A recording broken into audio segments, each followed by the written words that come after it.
the Cats movie was good, and not in a so bad it's good way, in a it's just good. For those who think it is the worst movie ever, or some varying degree of that, consider their perspective is very different from, say, a fan's perspective.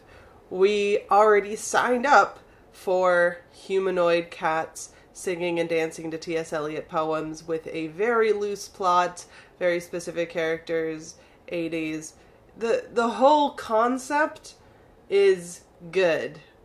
So if you've never seen the musical at all and don't know any of that, it's gonna be a weird experience, and I kind of understand where you're coming from, hating it. To those of us who are fans, there's a lot about it to like. I saw it a second time, and I have to say that it is good. Not the greatest, but better than I thought it was going to be. So, cheers.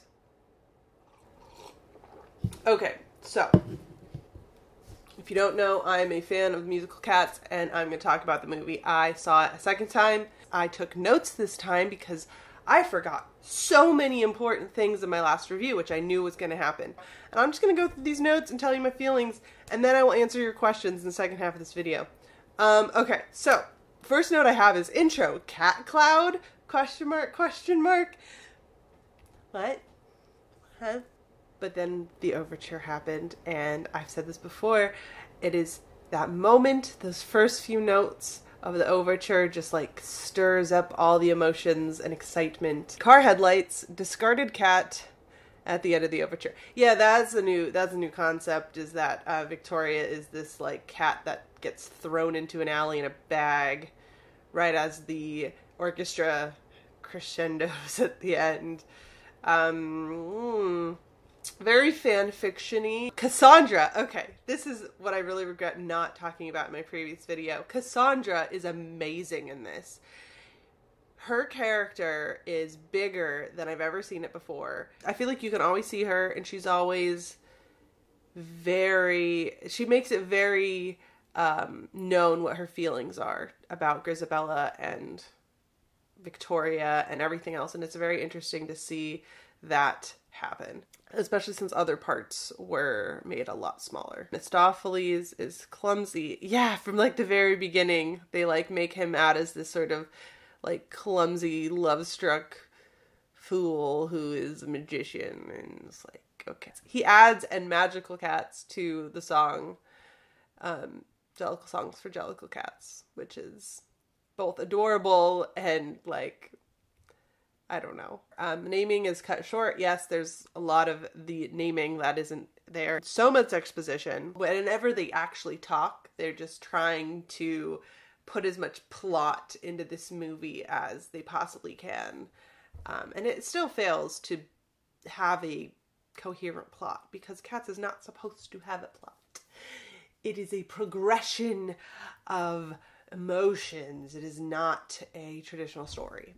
But they tried. Jenny interrupting Rum Tum Tugger's number is so annoying. Yes, she does, like in the middle of his song. She's like saying stuff. Star of the Windmill now lives on the wasteland. Oh, that's something I think Cassandra said about Grisabella. She was the star of the windmill. Now she lives on the wasteland. Teenage me writing fan fiction, grasping at every little tiny thing I can think of and making it bigger, is quaking right now. She is going, oh my gosh, I'm gonna write about the windmill, I'm gonna write about the wasteland, like, you know, all those like little bits. I wrote, who is Buster Jones's friend? His friend is a character named Maitre D, who originally was supposed to just be in the Buster Jones number, but he ended up, they ended up expanding his role and putting him in everything. That's why you see him a lot more. I remember early on, I was reviewing the trailer, I was like, there's two Buster Jones, that's an editing error. Wait, is this Buster Jones? Then who's this? But no, that was Maitre D. Not in a stage musical. New character for the movie. Ball music when they are making Grisabella after the kitty pile. Okay, I know what this note is. So after Mongo G and Rumple Teaser, there's like a dog that is trying to get them, and then like Mistopheles comes in to try and like help Victoria out because the Mongoose and Rumpeltease will leave pretty quick. There's music from the Jellicle Ball. The da da da da da da da da da da da da da da. I think it's that bit. Yeah, when they're mocking Grisabella, that's the part of that music, and that's playing then when the dog's there. Yeah, and interesting how they like cut and paste different pieces of the music in the movie. Clumsy Misto bit, yeah, falling in the clothes and the heels. Puss in Spats. I like that. I like that little nickname that McCavity gives Buster Jones. Puss in Spats. I thought that was fun. Bombell Urana and her catnip drugs. I mentioned in my last video that she's a villain, but I forgot about like her whole moon prop that she comes down in, just like sprays this like drugs or something on everybody, the sparkles that just make them kind of faint and get woozy, and it's so different. I don't know, like that does not happen in the stage musical, and it is a concept. Buster Jones critiquing T.S. Eliot's rhyme scheme, yes, with Growl Tiger. But he pursued his evil aims, rejoicing in the title of the Terror of the Thames. Griddlebone is a nondescript cat with a beret, there to assist in drugging everyone, knocking them out. Literally, it's because her name is in the song. The ball was great, in all caps, but how much of that was the music and my own emotions? Cats is about feelings, so, you know, that worked. Judi Dench is A++++++++. Yes, she is. She was great. Misto is a Gus fanboy. That was really cute. I really like that. Can still see Judy's wedding ring. What did the patch actually do? Yeah, okay, I definitely saw it after the patch happened. I saw it before because I saw it the very first night. And then I saw it after, but you still see her wedding ring in a lot of those scenes when she's in the basket. So yeah, I don't know what the patch really did. Maybe it made a few things smoother, but I'm curious to see what it looks like when they release it on DVD. That'll be interesting. Skimble in all caps, exclamation point, heart. Gotta love Skimble. Also, like, this was a thing that they did in Jellicle songs, Jellicle Cats, when they say romantical cats. It's like, soft, scared Misto is good for the plot, but I miss overly confident Misto. Yeah. Song is a letdown. Yeah. My hero, mice. Oh yeah, I thought that was cute. My hero. The mice like Misto. No presto! I forgot! He doesn't say presto once. And I don't know.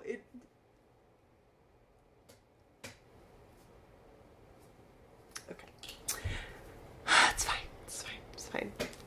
Floating instruments a la Haunted Mansion. Okay, yeah, so that was a cool part of his song. They had like he made the musical instruments in the Egyptian float, and they're like floating, and it made me think of the Haunted Mansion at Disneyland, which was cool, different. When the cats are on strings, it's so odd and obvious. Yeah, that's part of the dancing and CGI kind of stuff, where they're dancing and then they're on wires so that they can like leap further like a cat actually would. It's very obvious and kind of odd and not super necessary in my opinion. Like that's what they we did CGI so we could do stuff like that, and it's like, yeah, but did you really need to? No, you don't really need to. Why does no one ask about the rest of the cats out on the barge? They do eventually get back, but when Old Deuteronomy comes back, thanks to Misto, no one's like, okay, where's the rest of them? They just kind of like, yay, Old Deuteronomy's back, woohoo, let's, you know, like, I'm sure there's a moment off screen where Misto, like, I don't even, like, shouldn't they be asking Mistopheles to bring everyone else back now? But, like, no, they overtake the cats on the barge and they go back to land, but, like, yeah, no one asks about them, which just struck me as odd. The Victoria Grisabella hand touch is not a thing. Yeah, that's kind of like Presto. Maybe even more so a iconic Cats moment when Grisabella sticks her hand out and Victoria puts it in and it's this whole big thing. She like touches her before that moment in the show, and it's like the whole like touch thing isn't as important, whereas in the stage show nobody touches her till that moment, like puts paw to paw or anything, and it's so powerful in the stage show that, you know, it means something, and it didn't seem to really mean anything like touch as much in the movie. Misto lights the chandelier candles with magic. I'd forgotten about that moment and I really liked it. It's a nice touch. Cat is not a dog line always gets laughs every time. I mean, I've only seen this movie twice, but every time I've seen it on stage, there's always people in the audience who have never seen Cats before and are enjoying it every time, which I think is amazing. There's always someone seeing it new and enjoying it and laughs when old Deuteronomy says a cat is not a dog, and it just brings me joy every time. Dear Little Cat, the T.S. Eliot reference at the very end. I forgot if I mentioned this or not in my last video, but that part really made me happy. At the very end, she says, "You're a she says Jellicle Cat, and then she says Dear Little Cat, which is where Jellicle, the term, comes from. T.S. Eliot's daughter saying dear little kitty and poor little doggy, so Jellicle Cat, Pollicle Dog. It was a nice touch, good reference, positive, liked it. Cool, so those are my notes from my second viewing of the movie. I asked you all to send me some questions about the movie and I will answer them. Before I do, I wanted to reference two really great reviews of the Cats movie. The first is actually a written review on the Cats fan wiki, written by Belle Pullman, who I think she's probably the most knowledgeable of all the fans. She pretty much runs the Cats musical fan wiki, and she's a wealth of information. Her review is very, very good. Her main complaint, which I agree with, is the design. I would really give it a read if you want a true hardcore fan's perspective that is a bit more academic, I would say, than my there's no Presto, hers is a little bit more refined, I would say. And then there's a review from Filmmaker IQ, who he's a musical theater guy, but I don't think he's a Cats fan or consider himself a Cats fan before seeing the movie, but he liked it. His review is on YouTube. It's titled, I Think I Loved the Cats Movie. There's a lot of Cats puns. He's wearing ears and whiskers. It's very cute, but it's a very good video. He starts off the whole thing by giving you a full history of the musical Cats. It was such a good video. I feel like he could see my specific tastes in media and explain them in a way where it doesn't sound like I just have weird tastes. I think it's just emotion and aesthetic, and that's valid. You don't have to be super plot heavy to be an enjoyable, good piece of entertainment. And I just felt very validated watching his review. I'll link both reviews in the description below. And now, on to your questions. Do you think that the inclusion of beautiful ghosts in a sequence made for too many sad songs in a row? Curious your thoughts of the new song in general. Big fan. My friend and I have been patiently waiting for the review. Hope all is well. Thank you. I do agree with you. I love the new song. I would have put it earlier on. They've asked a second question. How do you feel about Mr. Mistopheles' song being the same as Journey to the Heaviside Lair melody? I always wondered about that. Is it the same? It's not the same. It's very similar. I don't think it means anything. Kind of want to know, what do you think about making Mistopheles straight and making canon couples in movie? I was disappointing because I like that there is no actual couple in musical. I can make my decision. Miss this thing in movie. Yeah, I think each production does their own sort of thing with pairings and couples, and I think it is for each production to really decide what to do, because there isn't so many super canon couples. I'm not surprised that the movie did what it did, because there are a lot, or at least back when I was a teen and first getting into this musical, Victoria and Mistopheles were a big pairing, a big, like, people shipped them a lot, and I never really did. I shipped Mistopheles and Jemima because they were my favorites. Like, that's the only reason. Like, there was no evidence in the movie at all, but I just liked them the best, so I made them together. But yeah, I'm not surprised that the movie did it this way. I think Mistopheles and Tugger is a great pairing. Do you think Laurie Davidson's Mr. Mistopheles looks like me, and should I get royalties for copyright infringement on my look? Do you prefer Monkey Strap movie lead or Rum Tum Tugger Broadway show lead leading the show? Separate thoughts. I hoped the movie version selected Victoria to have said Lair. I think Rum Tum Tugger deserved a bigger role in the movie. I think he's and this was a common issue with the film, is that a lot of characters kind of came in, did their thing, and then left. There wasn't as much of that interaction that you see in the stage show, and you know, there's a lot of characters that are a part of everything as it's happening, and that was really lost in the movie, which is unfortunate. But I wouldn't say that they, like, switched who's the lead. I think in the movie, Victoria's the lead.